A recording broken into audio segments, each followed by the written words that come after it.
अंत में क्या किलकू देते हैं कि अर्जुन तू ये क्या चक्कर में पड़ गया रे भाई, ये विभूति वो विभूति, इसमें मैं हूं उसमें मैं हूं, तू क्या चक्कर में पड़ रहा है, मेरी तो विभूतियां करोड़ों हैं, अनंत है, तू कहां पीछे भागेगा। अरे मैं तेरे सामने जो ये टुक टुक टुक टुक टुक टुक कर रहा हूं, तू क्या समझ रहा है, मेरे को ड्राइवर समझ रहा है, तेरे को पता नहीं है मैं कौन हूं। अरे मेरे अंगूठे के एक अंश में, अग्रभाग में एक अंश में ये अनंत ब्रह्मांड समाये हुए हैं, वो हूं मैं। जैसे अर्जुन ने सुना तो सक पका गया अर्जुन। अब आप देखना 1 से 10 तक अर्जुन की भाषा देखना, घर जाके दोबारा पढ़ना गीता, अर्जुन की भाषा क्या है, जैसी हमारी होती है।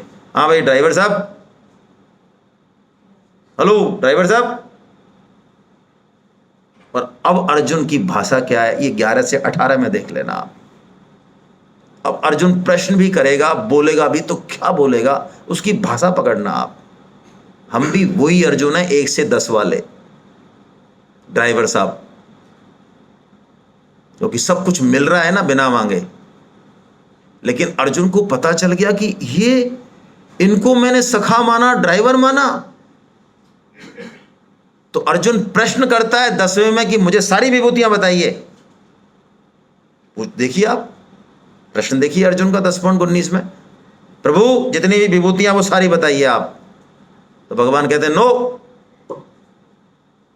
सिर्फ मोस्ट इंपॉर्टेंट बताऊंगा, सारी नहीं बताऊंगा। 82 विभूतियां बताई मात्र अनंत में से, ओनली 82। और अब अर्जुन को जब पता चला कि ये है क्या, तो अब अर्जुन की लैंग्वेज देखिए आप। वो कह रहा है महाराज यदि आप ऐसा मानते हैं कि मैं उस विश्व रूप को देख सकता हूं जैसा आपने अभी अभी हिंट दिया, तो मुझे दिखा दीजिए, और नहीं दिखाएंगे तो भी मेरे को कोई दिक्कत नहीं है, मेरे मन में पूरा विश्वास है आप जो कह रहे हैं वो सही है महाराज, लेकिन यदि मैं योग्य हूं तो दिखा दीजिए। वाह क्या बात है। जिस दिन ये बात आएगी ना, प्रभु के सामने खड़े होंगे तो ये क्रियाओं से प्रभु राजी होंगे। हृदय में जिस दिन ये भाव आएगा ना हमारा, हे प्रभु तूने क्या दिया, हम सच्ची बात सोचें। हम इतना सोचते हैं अच्छा तुझे हमने 10,000 रुपये दिए तो तूने क्या किया, ये भिखारी ऐसा कर देगा तो इस संस्था को हमने दिए, ये गीता वाले भी क्या करते हैं, कहाँ खर्चा होता है इतना। अरे तो हम जिस योग्य हैं उतना भगवान यदि हमारी योग्यता को आधार पर चेक करने लग जाए, तो जो हमको मिला हुआ है अभी, घर परिवार धन पति पत्नी, क्या मिल सकता है उतना। लेकिन भगवान इस निराभिमानता से शून्य हो जाते, बिल्कुल द्रवित हो जाते हैं। अर्जुन कहते हैं प्रभु मुझे एक रूप दिखा दो बस, यदि मैं योग्य हूं, और नहीं है तो कोई दिक्कत नहीं है। तो भगवान कहते हैं अर्जुन सुन, अरे तू एक क्या, तू हजारों देख, तू लाखों देख, और सुन तुझे तो ये पता भी नहीं है कि वो रूप तू ऐसे नहीं देख सकता इन चर्म चक्षुओं से, तुझे तो ये भी नहीं पता। तो दिव्यम ददामि ते चक्षुम पश्चिम योगेश्वरम, मैं तुझे वो दिव्य चक्षु देता हूं।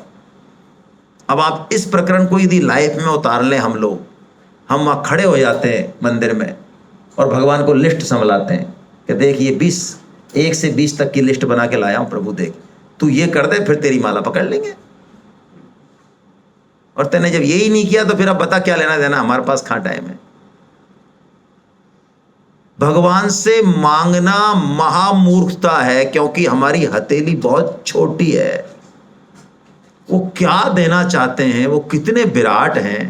यदि हम उनसे निष्काम हो जाएं अंदर से, वास्तव में वो देंगे जो अब तक हम समा नहीं सके, ऐसा देंगे वो। यही कर रहे हैं देखिए भगवान।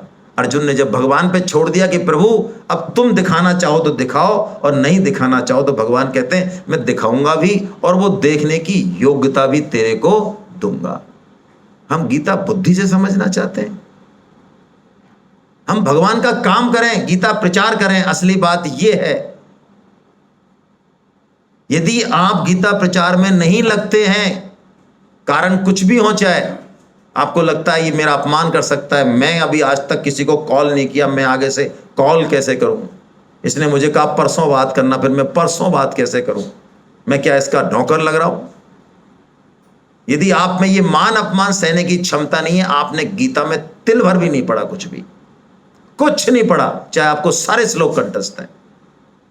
यदि गीता पढ़ के भगवान का काम करने की वृत्ति नहीं आई आप में, आपने बिल्कुल कुछ नहीं पढ़ा, बस पतन नहीं होगा आपका, इतनी सी बात है। ये गीता का तो प्रभाव है कि गीता की शरण में आप आ गए, एक शब्द सुन लिया तो पतन तो नहीं होगा, लेकिन उस लक्ष्य को तो नहीं जा सकते हम।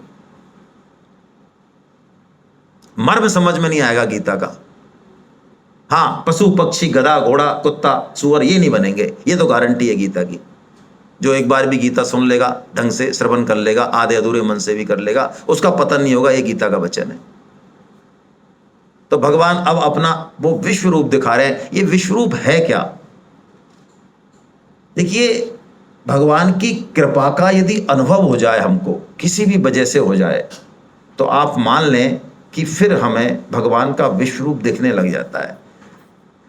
आजकल हम थोड़े से ज़्यादा इंटेलेक्चुअल्स हो रहे हैं। मैं आपको फैक्ट बता रहा हूँ, आप एग्री करेंगे मेरी बात से, क्योंकि बुजुर्ग बहुत हैं यहाँ पे, मेरी उम्र तो आपसे बहुत कम है। फिर भी पहले हमारे माता पिता जैसे भी होते थे, जितने भी पढ़े लिखे होते थे, उनमें हम भगवान देख लेते थे। और आज हमने पैसा कमाया, एटिकेट्स कमाए, बड़े इंटेलेक्चुअल्स हुए। आज मैं तो अपने घर की कह रहा हूं, क्या हमारे बेटे हम में भगवान देख पा रहे?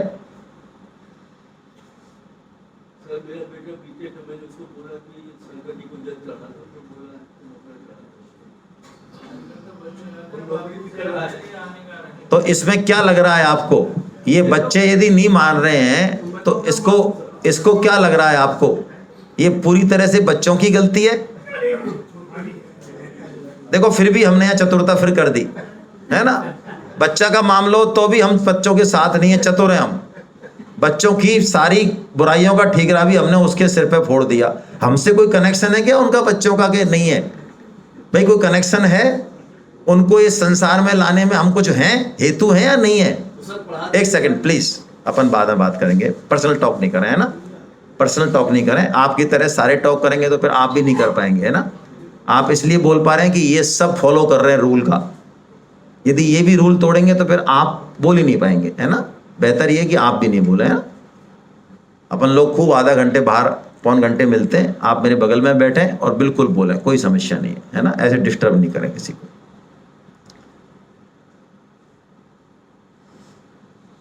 मैं भी यही सोचता था जो आप सोचते हैं कुछ समय पहले तक, कि ये बच्चे बड़े नालायक किस्म के हैं, है ना, और ये कुछ नहीं समझते, और हम बड़े अच्छे टाइप के लोग हैं, गीता रामायण पढ़ते हैं। लेकिन कुछ घटनाएं ऐसी हुई जिससे मुझे लगता है कि प्रॉब्लम उनके साथ नहीं है, उनके साथ है थोड़ी बहुत, लेकिन सबसे ज़्यादा प्रॉब्लम हमारे साथ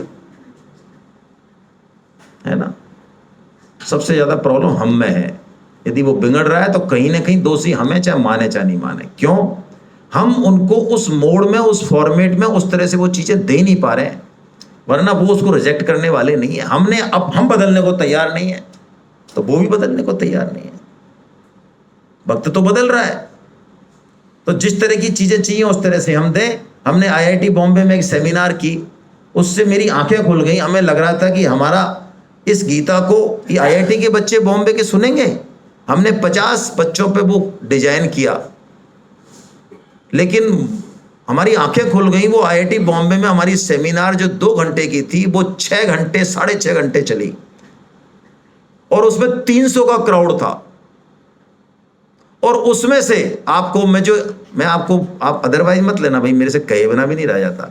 आपको यहाँ क्लास का ऑफर दिया, आपको अच्छा लगे तो आप ज्वाइन करें, नहीं तो नहीं करें। जबरदस्ती तो नहीं है ना। सिर्फ 2 हाथ उठे, यानी हम तो पारंगत हैं, हमें जरूरत नहीं है गीता क्लास की। उस IIT में, IIT बॉम्बे से 15 रजिस्ट्रेशन हुए, जहां हमें एक की उम्मीद नहीं थी। और जीलाल साहब की क्लास में ये आते हैं, ये मेरा सपोर्ट करेंगे। 5 बंदे तो जीलाल साहब की क्लास में, IIT के बंदे। तो उस समय मुझे लगा कि यदि हम सही फॉर्मेट में जाएं, बच्चों ने कहा गीता में ये बातें हैं क्या अंकल? ये तो बहुत अच्छी बातें हैं, ये तो हमारे कोर्स में है, हमारे मैनेजमेंट में काम आने वाली है, लाइफ में काम आने वाली है। हमने तो सुना गीता में ऐसी बात है, मंदिर, घंटी, ये सब फालतू चीजें हम नहीं करते। तो मैंने कहा एक श्लोक बताओ जहां गीता कहती हो कि मंदिर जाओ और घंटी बजाओ और अगरबत्ती का पूजन करो। चलो बताओ, तुम्हारे सामने, तुम पढ़े लिखे हो। हम बच्चों को भाषा से समझाना चाहते हैं। भगवान का गीता में स्पष्ट आदेश है, आप बच्चों को नहीं, किसी को भी भाषा से नहीं समझाएंगे। बच्चे हमारा एक्सरे करते हैं डेली 20 बार दिन में। हम जो करते हैं बच्चे वही करने वाले हैं, हम जो कहेंगे वो करने वाले नहीं हैं। यदि हम पूरी तरह से डेडिकेटेड हैं गीता के प्रति, माँ बाप के प्रति, सोसाइटी के प्रति ईमानदार हैं, संभव नहीं है बच्चा हिल जाए। और हिले तो हमारी जिम्मेदारी नहीं, फिर जा हिल, फिर क्या चिपकाना उसको। अपनी रेस्पॉन्सिबिलिटी ओढ़ें। मेरा तो यही निवेदन है। हम अर्जुन को भगवान विश्व रूप दिखा रहे हैं। देखिए इस विश्व रूप में, इसमें एक स्तुति आई है अर्जुन की। स्तुति का मतलब क्या, प्रार्थना का मतलब क्या, हम ये समझ लें बस। प्रार्थना शब्दों में होती तो है, लेकिन जब भावपूर्ण होती है तो शब्द भी पीछे रह जाते हैं, फिर वो हृदय से होती है। और आप ये मत समझें कि भगवान कोई शब्द सुनते हैं ना, भगवान हृदय का संकल्प सुनते हैं। अरे कबीर जी कहते हैं ना, चींटी के पग नूपुर बांधे बाजे और वो भी साहिब सुनता है? यदि हम किसी भी परिस्थिति में भगवान को थैंक्स देना हृदय से, उसको एक्सेप्ट करते हैं भगवान। और साधक हर परिस्थिति में भगवान को थैंक्स बोलता है। घर में बुरी से बुरी परिस्थिति भी है, मेरे साथ जो कुछ हुआ, लाइफ में बहुत बुरा हुआ मेरे साथ, परिवार को लेके, सब तरह से लेके, लेकिन फिर भी भगवान पे अटल विश्वास। प्रभु थैंक्स, थैंक्स, तू जानता है मेरे लिए यही सही है। शायद मैं बिल्कुल अकेला रह गया, मेरे पास कोई नहीं, अभी परिवार में बच्चे ध्यान देते नहीं, पति है नहीं, पत्नी है नहीं, जो भी नहीं है, लेकिन नहीं, शायद यही मेरे लिए ठीक है। तुम सब माँ कभी बच्चे का बुरा चाहती है जो तुम चाहोगे? Thanks, thanks. और वास्तव में देखिए रक्षा भगवान ही करते हैं। ये बहुत बड़ी गलतफहमी है। यदि आप प्रहलाद जी की स्तुति पढ़ेंगे तो प्रहलाद जी ने बहुत स्पष्ट शब्दों में कहा है, यदि भगवान नहीं चाहे तो कोई माता पिता अपने बच्चों की रक्षा नहीं कर सकता। यदि भगवान नहीं चाहे तो डॉक्टर बड़ी से बड़ी औषधि दे सकता है, लेकिन जीवन नहीं दे सकता। इस सिस्टम को समझें। तो ये स्तुति अर्जुन करता है, यही करता है। क्यों? उसको भगवान की इस कृपा का पता चलता है।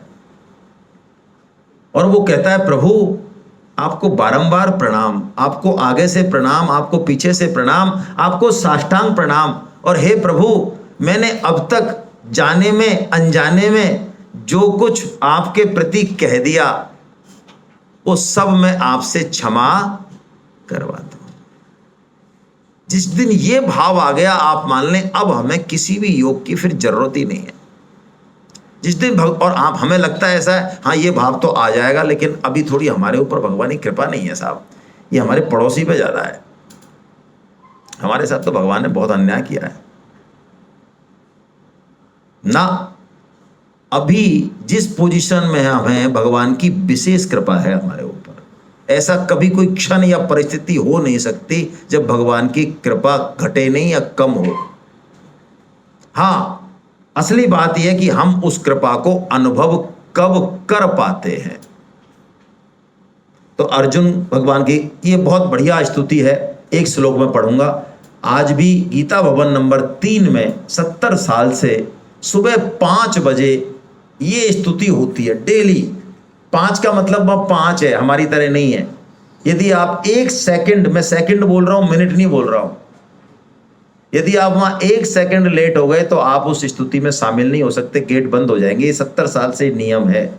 और मेरा आपसे हाथ जोड़ के निवेदन है, आप ऋषिकेश जाएं तो अवश्य इस स्तुति में शामिल हो। आपको कुछ अनुभव होगा, कुछ मिलेगा, क्योंकि उस जागृत जगह पे परम श्रद्धेय स्वामी जी महाराज ने गीता पे प्रवचन दिया है। गीता भवन नंबर 3। गीता भवन में आप रुकेंगे तो वहां नियम एक ही है कि आपको सुबह 5 बजे की स्तुति में भाग लेना अनिवार्य है। वहां पे ये स्तुति होती है। मैं पहला श्लोक बोल रहा हूं, आप जाएं, उसको अनुभव करें। और ये ऑल ओवर द वर्ल्ड होती है। आप अपने गाजियाबाद में भी यहाँ बैठ के यदि सुबह 5 बजे इस स्तुति को करेंगे, एक छोटी सी गीता आती है, पंचरत्न गीता। गीता आती है ना, सिंपल, एक पंचरत्न आती है, 10 रुपए की है बस। ये नहीं, पंचरत्न गीता के नाम से आती है, मैं बोल रहा हूँ।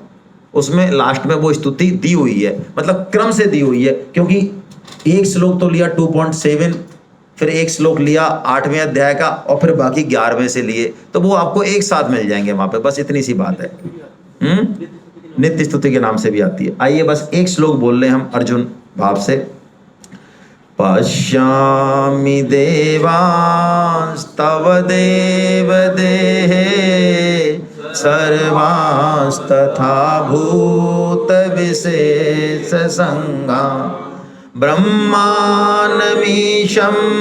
कमलासनस्थं ऋषीश्च सर्वान् उर्गांश्च देव्यान्। हे देव, मैं आपके संपूर्ण शरीर में संपूर्ण देवताओं को देख रहा हूं, सभी प्राणियों को देख रहा हूं, और ब्रह्मा जी, शंकर जी और इनको भी देख रहा हूं। अब आप देखिए, अभी जो आप प्रश्न कर रहे थे, यदि मैं शंकर जी को मान रहा हूं तो क्या मैं भगवान श्री कृष्ण को नहीं मान रहा हूं? और यदि इसका उल्टा कर लें, क्या मैं भगवान श्री कृष्ण को मान रहा हूं तो क्या शंकर जी की पूजा नहीं हो रही है? ये इतनी बड़ी गलतफहमी है हमारे। मैं कह रहा हूं ना, हमें समय तो है नहीं, टाइम हम खर्च करना चाहते नहीं, 100 रुपए की किताब लाके हम पढ़ना चाहते नहीं। बड़ी एक बहुत आपको बुरा लगे चाहे मैं तो बोलूंगा भाई, एक इतनी बड़ी समस्या है। करोड़ों रुपए हैं हमारे घर में, है ही करोड़ों का, सबका घर तो करोड़ का तो है ही हम सबका, और हम खर्चा भी बहुत करते हैं। ऐसा भी नहीं है, शादियों में, पिकनिक पे, पिक्चर में, दुनिया भर में खर्चा करते हैं हम घूमने में। गरीब नहीं है हम लोग, 70,000 का तो मोबाइल रखते हैं हम लोग। लेकिन मजाल है यदि कोई कह दे कि आप 5,000 की किताब ले आओ खरीद के, मजाल है मर जाएं हम, गिर जाएं, है ना। आपको ये 200 रुपए की किताब है, ये आप पता कर लेना। मैं तो पता कर रहा हूं इसलिए मुझे पता, मुझे भी नहीं पता इन चीजों का। हम गीता प्रचार के लिए स्टॉल लगाते हैं तो ये साधक संजीवनी, ये मुझे भी नहीं पता है। कहीं पढ़ने को इस गीता प्रचार वाले कहते भी नहीं है इस चीज को, वो कहते नहीं है। हमने प्रचार किया तो एक प्रेस वाला आया, मैंने कि यार मैंने ऐसे ही पूछ लिया, ये उस समय 200 रुपए की थी, अब तो ये 330 की है। हमारे जयपुर का प्रिंटिंग प्रेस वाला आया, अंबेडकर सर्किल में बहुत बड़ा मेला था, मैंने पूछा उनसे, मैं भाई साहब ये इसका कागज कितने का होता है? उसने कहा संतोष जी 450 रुपए का कागज है इसका। और जब मैंने ये किताब प्रिंट कराई तो मुझे एक चीज और पता चली जो शायद आपको पता नहीं होगी, वो आपको शेयर कर देता हूं मैं। ये 450 का कागज बताया, ये 4,000 रुपए में भी नहीं मिलेगा। आप मेरी बात को चेक कर लेना, भले फिर मुझे फोन कर देना कि आप बहुत झूठ बोलते हो। ये जो कागज है ना, ये कागज इतना रिफाइन है, इतना पतला है, लेकिन इसकी क्वालिटी बहुत अपग्रेड है, ये मार्केट में है ही नहीं। ये 1300 पेज की किताब इतनी होती है, ये इतनी सी है, देखो आप 1300 पेज की, और इसके अक्षर देखो आप मोतियों जैसे, पन्ने की क्वालिटी ये है ही नहीं। मैंने भी सोचा मैं छपाऊं, जब मुझे पता चला उन्होंने कहा आपको ये 4,000 में नहीं मिलेगा, ये ऑर्डर ही नहीं है। ट्रकों की ट्रक ऑर्डर गीता प्रेस के जाते हैं सीधे। ये 200 रुपए की तो कॉस्टिंग है इसकी। अब आप देखें हमारी महत्व बुद्धि कहां है, हम बच्चों को क्या दे रहे हैं, हम अगली पीढ़ी को क्या दे के जा रहे हैं, हम कहां जा रहे हैं, सोचे हम। ये ऋषि यज्ञ है, ये 5,000 रुपए की किताब बना के एक अच्छी लाइब्रेरी हम नहीं बना सकते? हमारे घर में 50 तरह का इंटीरियर डेकोरेशन मिल जाएगा, लाखों रुपए हम खर्च कर देंगे। चलो लाइब्रेरी किसके घर में चली बताइए? हाँ बहुत बढ़िया, एक आध दो लोग ही तो उठेंगे तो हाथ, क्या हो गया उससे? जरूरत क्या है लाइब्रेरी की? जरूरत तो टीवी की है, माइक्रोवेव ओवन की है, फ्रिज की है, इस कचरों की जरूरत है। हम सोचें तो सही इस चीज को। ठीक है गीता पढ़ रहे हैं, अच्छी बात है, जा कहां रहे हैं हम, कर क्या रहे हैं हम, महत्व बुद्धि कहां है हमारी, और किस पे एहसान कर रहे हैं हम? भाई किसी का, मैं अपना परिवार का पालन कर रहा हूं तो क्या बड़ी बात होगी भाई? मैं मर्द तो जब बनूं जब पड़ोसी के 2 बच्चों का 2 महीने भी पालन कर पाऊं। है हिम्मत? हिम्मत है क्या? अरे पड़ोसी तो छोड़ो, यदि मामा बुआ के घर में भी कोई ऐसा हो जाए ना और वो 2 बच्चे आ जाएं, हमारी औकात पता चलती है। औकात बोल रहा हूं मैं, मेरे बच्चों का जो मैं पालन करूंगा और मामा बुआ के जो पालन करूंगा 2 महीने, वो मुझे औकात बताएगा कि मैं हूं क्या। और हम उस भगवान पे उंगली उठा देते हैं। अर्जुन हम यही कर सकते हैं बस, देखिए, काई का कर्म योग और काई का ज्ञान योग और काई की भक्ति योग, कुछ नहीं है सामान हमारे पास। हम हाथ जोड़ के भगवान से प्रार्थना करें, हे प्रभु बस हम तेरे हैं, अब जैसे भी हैं, बस यही है हमारे हाथ में, हम यही करते रहे। इसलिए स्वामी जी ने इसको महामंत्र कहा कलयुग का। मैं कह रहा हूं इसको बोलते रहें, बस हम, इतना ही है हमारी कैपेसिटी। लगाएं हम तो आवाज, हे प्रभु, हे नाथ, हे मेरे नाथ, मैं केवल आपका हूं, हे नाथ, हे मेरे नाथ, आप कृपा करो, मैं आपको भूलूं नहीं। अर्जुन को भगवान सब कुछ बताते हैं। अर्जुन तू देख क्या समझ रहा है तू अपने आप को, ये युद्ध तेरे बल पे लड़ा जा रहा है, क्योंकि युद्ध तो अर्जुन के बल पे ही था लौकिक भाषा से तो। लेकिन भगवान बताते हैं अर्जुन सुन, ये फ्यूचर देख, ये पास्ट देख, ये प्रेजेंट देख इस विश्व रूप में, क्योंकि विश्व रूप में कालखंड नहीं होता, हमारे लिए कालखंड है, फ्यूचर आने वाला है। भगवान के विश्व रूप में फ्यूचर भी है, पास्ट भी है, सब कुछ है। तो भगवान ने दिखा दिया प्रैक्टिकल करके, देख ये भीष्म, ये कर्ण, ये दुर्योधन की क्या हालत हो रही है, ये मौत के घर में जा रहे हैं। जो होगा वो होगा, तू युद्ध करे तो होगा और ना करे तो होगा। हम गीता प्रचार करें तो भगवान का काम होगा, ये गलतफहमी निकाल दें, काम हमारा होगा। तो भगवान तो चाहें जब कुछ भी कर दें, वही कह रहे हैं भगवान, अर्जुन देख इन सब मरे हुओं को मैंने मार दिया है, काल ने तो पहले ही मार दिया, तू निमित्त मात्र बन जा केवल। ये सब को भगवान ने चेक करके बताया। अब अर्जुन प्रार्थना में बोलते हैं, इसको श्लोक को भी बोल लेते हैं, बड़ा अच्छा श्लोक है ये, है? माफी मांगते हैं भगवान से अर्जुन, क्षमा मांग रहे हैं। क्या बात कह रहे हैं? सखेति मत्वा प्रशभम यदुक्तम, हे कृष्ण हे यादव हे सखेति, अजानता महिमानं तवेदं, मया प्रमादा प्रणयेन वापि, यच्चावहासार्थमसत् कृतोऽसि, विहार शय्यासन भोजनेषु, एकोऽथवाप्यच्युत तत्समक्षं, तच्छामये त्वामहमप्रमेयम्, तच्छामये त्वामहम। हे प्रभु मुझे आप क्षमा कीजिए, मैंने आपको सखा माना, पता नहीं क्या क्या माना, कैसे कैसे आपका अपमान किया, लेकिन आपने सारे अपमान सह लिए, है ना। भगवान ने कहा अर्जुन से, अर्जुन ये जो विश्व रूप है ना, ये मेरी कृपा से ही मिलने को मिल सकता है।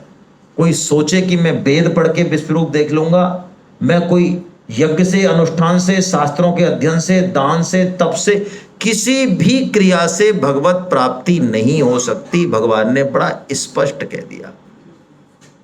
फिर इनको करें कि नहीं करें, वेद पढ़ें कि नहीं पढ़ें, गीता पढ़ें कि नहीं पढ़ें, यज्ञ करें कि नहीं करें, तो भगवान आगे बताएंगे कि जरूर करें, छोड़ें तो नहीं।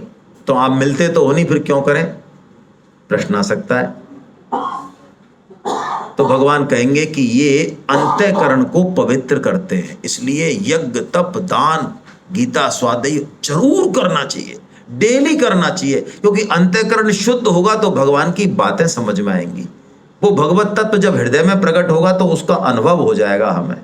ऐसा कह के भगवान ने कहा, अर्जुन तू ये छोड़ चक्कर विभूति विभूति का, बढ़िया है, अच्छा है, लेकिन तू केवल और केवल मेरे परायण हो जा बस। जब मेरे परायण हो गया, तू मेरे लिए काम करने वाला हो गया, तो अब बचा क्या। भगवान ने इस अध्याय के अंत में अर्जुन को एक फार्मूला दिया, बड़ा जोरदार फार्मूला। ये नीचे वाला श्लोक आप देखें, बड़ा प्यारा फार्मूला है ये। गीता में से एक श्लोक यदि उठाना हो, जैसा कि कल बात हो रही थी, तो ये उठाएं। गीता में कई ऐसे श्लोक हैं जिनमें संपूर्ण गीता समाई हुई है ना। देखिए 5 बात हैं इसमें, इन 5 बातों को हम धीरे धीरे समझेंगे। क्या कह रहे हैं भगवान? मत कर्म कृत, मत कर्म कृत, मेरे लिए कर्म कर। जैसे कि स्वामी जी कहते हैं, हमसे कोई पूछे अभी आप कौन है, कि हम तो साहब रिटायर्ड अधिकारी हैं। आप कौन है? हम स्त्री हैं। हम पुरुष हैं। हम करोड़पति हैं। हम गाजियाबाद के, हम जयपुर के, कहीं भी हम साधक हैं, हम भगवान के अंश हैं, ये नंबर नहीं लगता हमारे। लगता है वो तो बताओ। हम मूल में साधक हैं या आए भगवान का भजन करने, मुख्य काम ये है। बाकी ये लालन पालन, नौकरी, घर परिवार, ये तो गौण काम है, ये करने, लेकिन मूल में हम साधक हैं। जिस दिन ये बात बैठ गई उस दिन भगवान कहते तेरे, तू नहाएगा भी ना, धोएगा भी तो ना, खाना भी खाएगा, वो भी मेरी पूजा हो रही है। भाई साधक तो भजन ही करेगा 24 घंटे, और क्या करेगा। जैसे सुधीर जी ने कहा ना, साधक अपना घर मानता ही नहीं है। कहता है ठाकुर जी आपका, भाई आप कहाँ नहीं हो, आप कन कन में हो, तो क्या मेरे घर में नहीं हो क्या? तो मेरे घर में तो ये मंदिर हो गया तुम्हारा, तो मैं झाड़ू किसकी लगाई? तुम्हारी लगाई, चलो तुम्हारा काम किया। अच्छा मैंने नहलाया शरीर को, तुम यहाँ नहीं हो क्या? तुम खुद घोषणा कर चुके हो गीता में 3 जगह, मैं हृदय में बैठा हूँ। तो ये शरीर तुम्हारा मंदिर है, तो मैंने इसको नहलाया, इसको खिलाया, बोलो किसकी सेवा करी? और भजन क्या है? बाकी भजन तो वैसे ही है, असली भजन ये है, इस तत्व से भजन। भगवान कहते हैं मत कर्म कृत। कैसी बात है, एक चरण छोड़ो, एक चरण का भी चरण जिंदगी बदल दे, ऐसा श्लोक है गीता में। मत परमो, मत परमो मतलब इस जीवन में सबसे महत्वपूर्ण यदि कुछ है